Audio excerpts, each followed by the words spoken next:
제 아들을 신고하러 왔습니다. 서울 강남경찰서 65세 정미숙이 문을 열고 들어와서 한 말입니다. 경찰은 고개를 갸우뚱했습니다. 엄마가 아들을 신고하러 오는 경우는 드물었습니다. 무슨 일이신가요? 미숙은 떨리는 손으로 가방을 열었습니다. 낡은 일기장을 꺼냈습니다. 제 아들 정준우. 35년 전에 사람을 죽였습니다. 경찰실이 조용해졌습니다. 35년 전이요? 네. 1990년 제 아들이 15세였을 때 같은 반 여학생을 죽였습니다. 미숙의 목소리는 떨렸습니다. 하지만 단호했습니다. 증거 있으세요? 이 일기장, 제가 35년간 숨겨온 것입니다. 그날 밤 아들이 피투성이로 들어왔습니다. 제가 증거를 없앴습니다. 형사가 일기장을 받았습니다. 펼쳤습니다. 1990년 6월 15일. 오늘 준우가 집에 왔다. 온몸이 피투성이었다. 손에 피가 묻어 있었다. 나는 모든 증거를 없앴다. 하지만 이 죄책감은 영원히 지워지지 않을 것이다. 형사는 미숙을 봤습니다. 왜 이제야 신고하시는 겁니까? 미숙은 눈물을 흘렸습니다. 35년. 제가 괴물을 만들었습니다. 이제 그만해야 할 것 같아서. 형사는 다른 형사를 불렀습니다. 수사가 시작됐습니다. 35년 전, 미숙은 30세였습니다. 남편은 교통사고로 3년 전 세상을 떠났습니다. 아들 준우 15세, 중학교 3학년, 둘이서 힘겹게 살았습니다. 준우는 착한 아이였습니다. 성적도 좋았습니다. 말썽도 안 부렸습니다.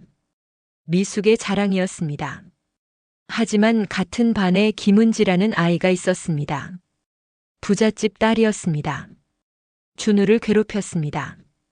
야, 정준우. 너네 엄마 공장에서 일하지? 냄새 안 나? 너네 집 전세지? 우리 집은 작아요. 준우는 참았습니다.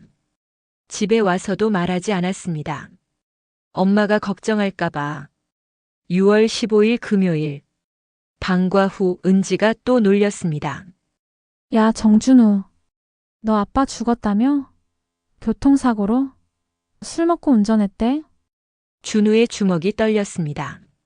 다시는 우리 아빠 얘기하지 마! 왜? 사실이잖아. 우리 엄마가 그러는데 너네 아빠 그때? 준우가 밀었습니다. 강하게. 은지는 계단 위에 서 있었습니다.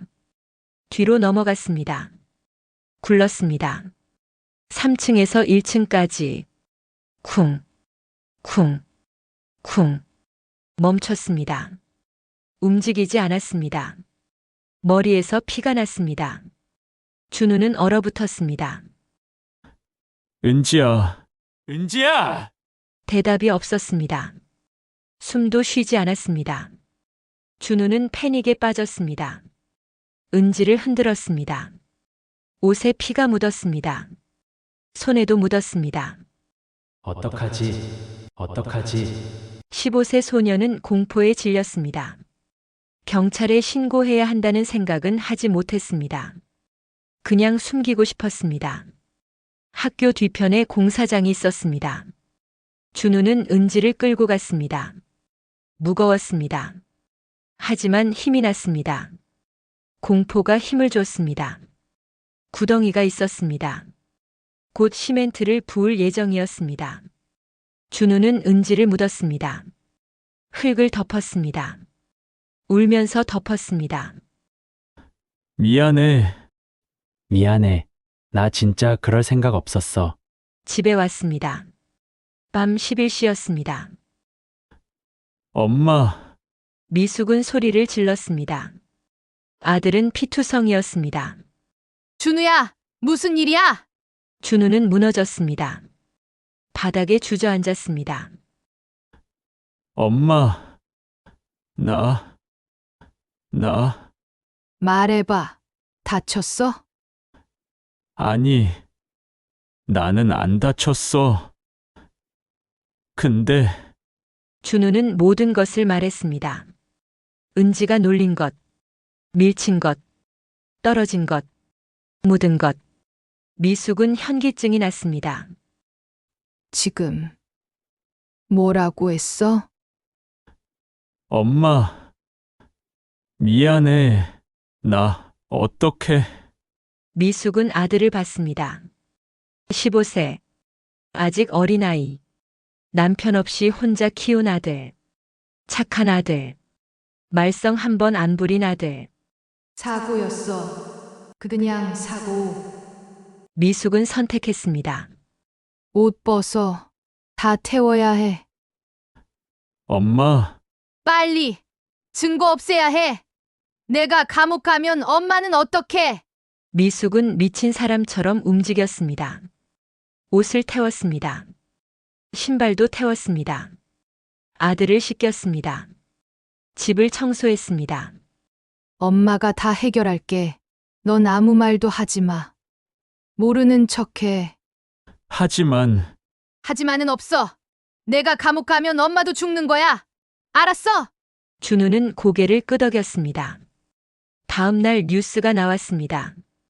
중학생 김은지 양 어제 학교 후 실종. 경찰 수사 중. 미숙은 TV를 껐습니다. 일주일이 지났습니다. 경찰이 학교에 왔습니다. 학생들을 조사했습니다. 정준우 학생 김은지와 친했나요? 아니요. 같은 반이었지만 별로 얘기 안 했어요.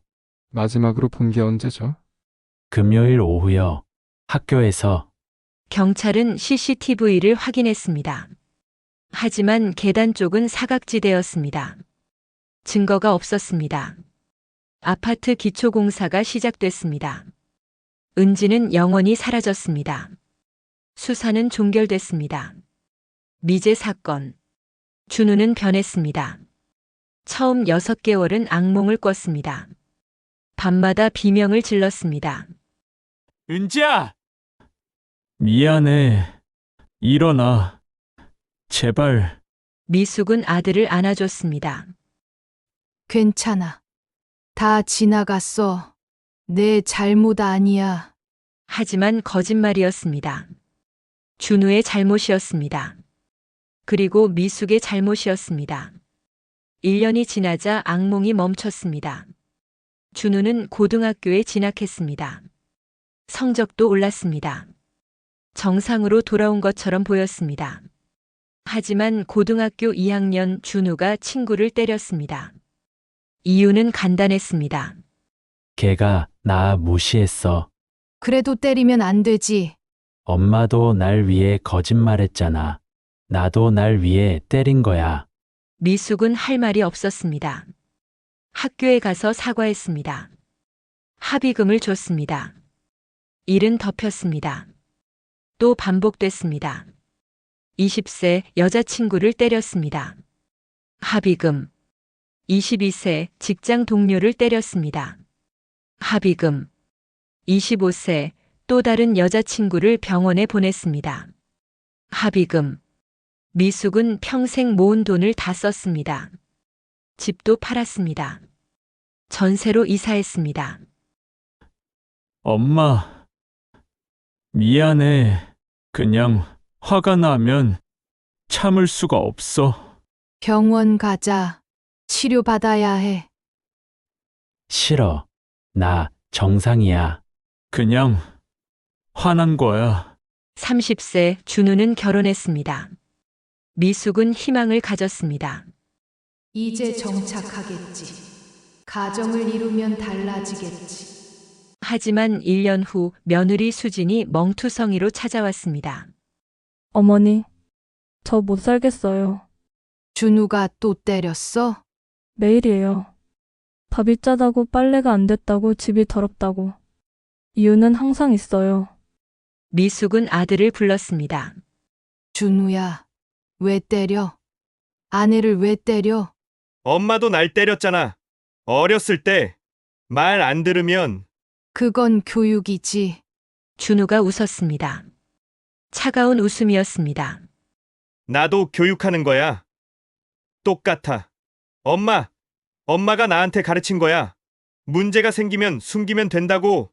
증거만 없으면 된다고. 미숙은 얼어붙었습니다. 그게 아니야. 뭐가 달라? 엄마는 내 범죄를 숨겼잖아. 나도 내 잘못을 숨기는 거야. 증거만 안 남기면 돼. 수지는 도망쳤습니다. 이혼했습니다.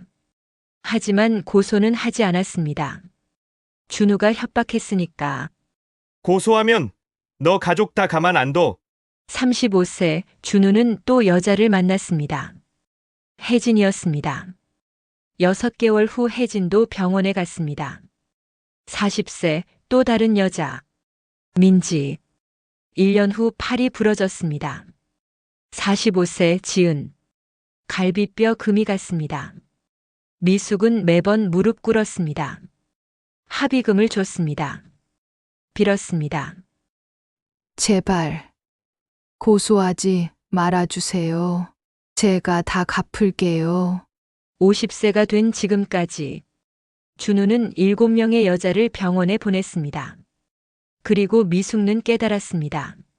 35년 전 그날 밤 내가 경찰에 신고했어야 했다. 그때 멈췄어야 했다. 이제 내 아들은 진짜 괴물이 됐다. 2024년 12월 준우가 집에 여자를 데려왔습니다. 엄마 소영이야. 결혼할 거야. 소영은 25세였습니다. 순수하고 착해 보였습니다. 간호사였습니다. 어머니, 처음 뵙겠습니다. 미숙은 소영의 손을 잡았습니다. 애야, 도망가. 네, 이 집에서, 내 아들한테서. 도망가. 준우가 웃었습니다. 엄마, 또 시작이야? 소영아, 우리 엄마 좀 이상해. 신경 쓰지 마.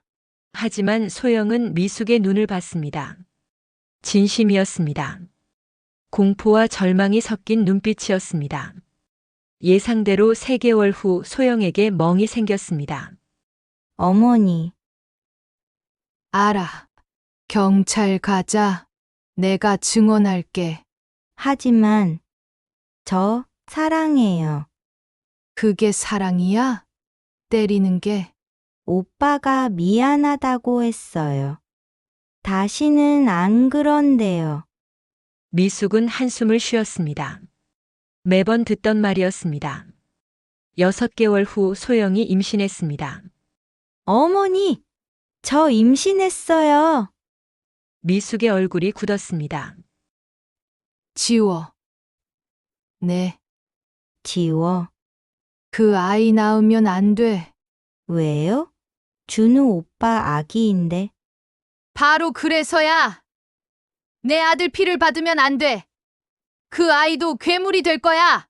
소영은 울며 나갔습니다. 다음 날 미숙은 준우를 불렀습니다. 준우야, 소영이 임신했다며. 응, 아들이래. 이름 벌써 지었어? 준혁이. 결혼은? 곧 할 거야. 미숙은 아들을 똑바로 봤습니다. 준우야, 엄마가 경찰 가려고. 준우의 미소가 사라졌습니다. 뭐, 35년 전 일 신고하려고. 미쳤어? 지금이라도 해야지. 내가 또 다른 생명을 망치기 전에. 준우는 웃었습니다. 비웃는 웃음이었습니다. 엄마, 증거 있어? 35년 전 일인데? 시신도 없는데. 증거 있어. 내 일기장 35년간 다 기록했어. 그게 뭐? 증거 능력 없어. 엄마 혼자 쓴 거잖아. 시신 위치도 알아. 백일동 지하주차장. 준우의 얼굴이 굳었습니다. 진짜 할 거야? 응. 엄마도 같이 잡혀갈 거야. 증거인멸죄. 하지만 상관없어. 너만 멈출 수 있다면. 엄마, 미안해. 35년 전에 했어야 할 일을 이제야 하는 거야. 일주일 후 소영이 병원에 실려갔습니다. 계단에서 굴러 떨어졌습니다. 중태입니다. 아기는 유산됐습니다. 의사가 나와서 말했습니다. 미숙은 준우를 봤습니다. 내가 밀었지? 아니야. 걔가 발을 헛디뎠어. 거짓말! 증거 있어? 엄마, 증거 없으면 아무도 못 믿어. 엄마가 가르쳐 준 거잖아. 그 순간 미숙은 완전히 깨달았습니다. 괴물을 만든 건 자신이었습니다. 35년 전 그날 밤 증거를 없애면서 가르쳤습니다. 증거만 없으면 괜찮아. 숨기면 돼. 그게 준우의 인생 철학이 됐습니다. 미숙은 결심했습니다. 2025년 5월, 미숙은 경찰서에 갔습니다. 제 아들이 35년 전에 사람을 죽였습니다. 수사가 시작됐습니다.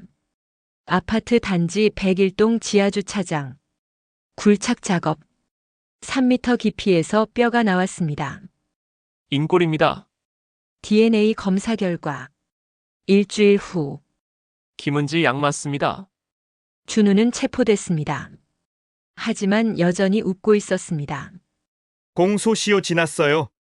형사가 말했습니다. 살인죄는 2015년부터 공소시효가 폐지됐습니다. 과거 사건도 소급 적용됩니다. 준우의 얼굴이 창백해졌습니다. 재판이 시작됐습니다. 미숙도 증거인멸죄로 기소됐습니다. 법정에 김은지의 부모가 왔습니다. 70대 노부부였습니다. 35년을 기다렸습니다. 은지 어머니는 미숙을 봤습니다. 눈물을 흘렸습니다. 왜 그때 신고 안 했어요? 미숙은 무릎 꿇었습니다. 죄송합니다. 정말 용서하세요. 재판은 3개월 걸렸습니다. 그런데 증인으로 나온 사람이 있었습니다. 소영이었습니다. 저는 증언하고 싶습니다. 판사가 물었습니다. 무엇을 증언하시겠습니까? 정준우 씨가 저를 계단에서 밀었습니다. 고의였습니다. 법정이 술렁거렸습니다. 증거 있습니까? 소영은 휴대폰을 꺼냈습니다. 녹음했습니다. 사건 전날 밤 준우 씨가 한 말을 녹음을 틀었습니다. 준우의 목소리가 나왔습니다. 소영아, 너 내 말 안 들으면 어떻게 될지 알지? 계단 조심해. 임산부는 위험하니까. 오빠, 그게 무슨... 사고는 언제든 일어날 수 있어. 증거만 없으면 돼. 내가 잘 알잖아. 법정이 조용해졌습니다. 준우의 얼굴이 일그러졌습니다. 추가 조사가 시작됐습니다. 과거 피해 여성들이 모두 증언대에 섰습니다. 7명의 여자가 증언했습니다. 폭행, 협박, 상습적 가정폭력. 판결이 났습니다. 피고인 정준우, 살인죄로 징역 25년, 추가로 폭행, 상해, 협박죄로 징역 10년, 합계 징역 35년을 선고한다. 피고인 정미수, 증거인멸죄로 징역 3년, 집행유예 5년을 선고한다. 준우는 끌려갔습니다. 비명을 질렀습니다. 엄마! 엄마가 날 이렇게 만들었잖아! 엄마가! 미숙은 고개를 숙였습니다. 미안해. 정말 미안해. 재판이 끝난 후 한 달. 미숙은 김은지의 부모를 찾아갔습니다. 왜 왔어요? 사과하러. 이제 와서? 평생 사과하려고요. 용서받으려는 게 아니라 기억하려고요. 제가 뭘 했는지. 은지 아버지가 봉투를 꺼냈습니다. 이거 읽어보세요. 편지였습니다. 낡은 편지였습니다. 뭐예요? 은지가 죽기 이틀 전에 쓴 편지예요. 제 서랍에서 나중에 발견했어요. 미숙은 떨리는 손으로 편지를 폈습니다. 엄마, 아빠. 저 요즘 괴롭히는 게 너무 재미없어졌어요. 특히 정준우. 걔 표정 보면 진짜 화나 있는 것 같아요. 이제 그만해야 할 것 같아요. 잘못한 것 같아요. 다음 주 월요일에 사과하려고요. 사실 걔 착한 애 같아요. 미숙은 숨이 멎었습니다. 이게 은지도 잘못했어요. 괴롭혔어요. 그것도 잘못이에요. 은지 어머니가 말했습니다. 하지만 은지는 깨달았어요. 너무 늦었지만 사과하려고 했어요. 그런데 죽었네요. 네. 그리고 35년간 우리도 궁금했어요. 우리 딸이 왜 죽었는지, 누가 죽였는지, 이제 알았어요. 은지 아버지가 말했습니다. 당신 아들도 피해자예요. 네, 15세 아이가 괴롭힘 받다가 실수로 친구를 죽였어요. 그 자체는 끔찍한 실수예요. 하지만 그 후가 문제였어요. 당신이 숨겼어요. 경찰에 신고했으면 소년범으로 처리됐을 거예요. 치료받고 재활할 수 있었어요. 하지만 당신이 숨겼어요.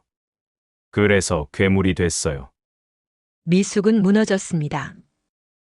제가 아들을 괴물로 만든 거군요. 네. 당신이 만들었어요. 은지 어머니가 손을 내밀었습니다. 하지만 이제라도 멈췄어요. 그게 다행이에요. 용서하시는 건가요? 아니요. 용서는 못해요. 절대로. 우리 딸은 돌아오지 않아요. 하지만 함께 아파할 수는 있어요. 우리 셋 다 피해자니까. 미숙는 울었습니다. 처음으로 진심으로 울었습니다. 2028년 미숙는 68세가 됐습니다. 매주 토요일 그녀는 세 곳을 방문합니다. 첫째, 김은지의 묘. 꽃을 놓습니다. 은지야, 미안해. 내 아들이 내 사과를 들을 기회를 뺏었구나. 둘째, 교도소. 준우를 만납니다. 엄마, 준우야, 엄마 때문에 내가 이렇게 됐어. 나 때문에 내가 괴물이 됐어. 35년 전 내가 경찰에 신고했어야 했어. 엄마가 날 버린 거야? 아니야. 이제야 제대로 된 엄마가 되는 거야. 내가 죗값을 치르게 하는 게 진짜 사랑이야. 셋째, 가정폭력 피해자 쉼터. 봉사를 합니다. 제 아들이 가해자였어요. 7명의 여성을 다치게 했어요. 제가 막았어야 했는데 못 막았어요. 피해 여성들이 미숙의 이야기를 듣습니다. 하지만 이제라도 멈췄어요. 당신들도 멈출 수 있어요. 경찰에 신고하세요. 증거를 모으세요. 도망가세요. 어느 날 한 젊은 여자가 찾아왔습니다. 소영이었습니다. 어머니, 소영아, 어머니 덕분에 살았어요. 어머니가 경찰 간다고 했을 때 저도 준비했어요. 녹음기를 샀어요. 증거를 모았어요. 잘했어. 저 이제 다른 사람 만나요. 착한 사람이에요. 절 때리지 않아요. 그리고요. 어머니, 소영은 배를 쓰다듬었습니다. 작게 불러온 배였습니다. 임신 5개월이에요. 미숙의 눈이 커졌습니다. 축하해. 정말. 이번엔 지킬 거예요. 이 아이만큼은. 미숙은 소영을 안았습니다. 두 사람은 한참을 울었습니다. 그날 저녁 미숙은 작은 원룸에 앉아 있었습니다. 책상 위에는 새 일기장이 있었습니다. 2028년 8월 15일. 오늘로 자수한 지 3년이 됐다. 준우는 교도소에 있다. 32년을 더 있어야 한다. 나는 매주 면회를 간다. 준우는 여전히 나를 원망한다. 하지만 나는 간다. 그게 내가 할 수 있는 전부니까. 일기장을 덮었습니다. 문 앞에 편지 한 통이 배달되어 있었습니다. 발신인은 김은지 부모님이었습니다. 편지를 열었습니다. 정미숙 씨, 우리는 여전히 아픕니다. 35년이 지났지만 딸을 잃은 고통은 사라지지 않습니다. 하지만 당신이 매주 은지 묘에 오는 것을 압니다. 당신도 아픈 것을 압니다. 우리는 함께 아파하기로 했습니다. 다음 주 토요일 함께 차를 마실까요? 마이너스 김성호 박순애. 미숙은 편지를 가슴에 안았습니다. 용서는 아니었습니다. 하지만 연결이었습니다. 고통의 연결이었습니다. 2035년 미숙는 70세가 됐습니다. 교도소 면회실. 준우는 50세가 됐습니다. 머리에 흰머리가 섞였습니다. 엄마, 준우야, 엄마. 미안해. 미숙는 놀랐습니다. 처음 듣는 말이었습니다. 뭐, 10년 동안 생각했어. 교도소에서 상담도 받았어. 심리치료도 받았어. 엄마 잘못 아니었어. 내 잘못이었어. 15세 때 실수한 건 사고였지만 그 후 35년은 내 선택이었어. 미숙의 눈에서 눈물이 흘렀습니다. 준우야, 엄마가 경찰 갔을 때 처음엔 배신당한 것 같았어.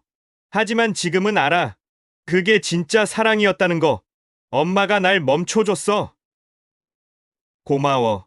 미숙은 유리를 사이에 두고 아들의 손을 만졌습니다. 준우야, 25년 후에 나오면 엄마 95세야. 엄마, 살아있어야 해. 꼭 노력할게. 못 만나더라도 괜찮아. 나 나가면 엄마 산소 찾아갈게. 그리고 은지 묘에도 갈게. 평생. 준우는 고개를 끄덕였습니다. 면회 시간이 끝났습니다. 미숙은 일어섰습니다. 엄마, 응, 다음 주도 와줘. 엄마가 올 수 있을 때까지. 당연하지. 매주 올게. 교도소를 나오는 길. 미숙는 하늘을 올려다봤습니다. 맑았습니다. 휴대폰이 울렸습니다. 소영이었습니다. 어머니, 지민이가 오늘 초등학교 입학했어요. 사진 보내드릴게요. 사진이 왔습니다. 7세 여자아이가 책가방을 메고 환하게 웃고 있었습니다. 미숙는 사진을 보며 웃었습니다.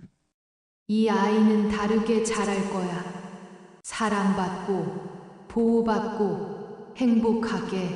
또 전화가 왔습니다. 김은지 부모님이었습니다. 미숙 씨, 오늘 저녁에 시간 돼요? 우리 집에서 저녁 먹어요. 네. 갈게요. 10년 전에는 상상도 못했던 일이었습니다. 가해자 가족과 피해자 가족이 함께 밥을 먹는 것. 하지만 지금은 가능했습니다. 용서는 아니었습니다.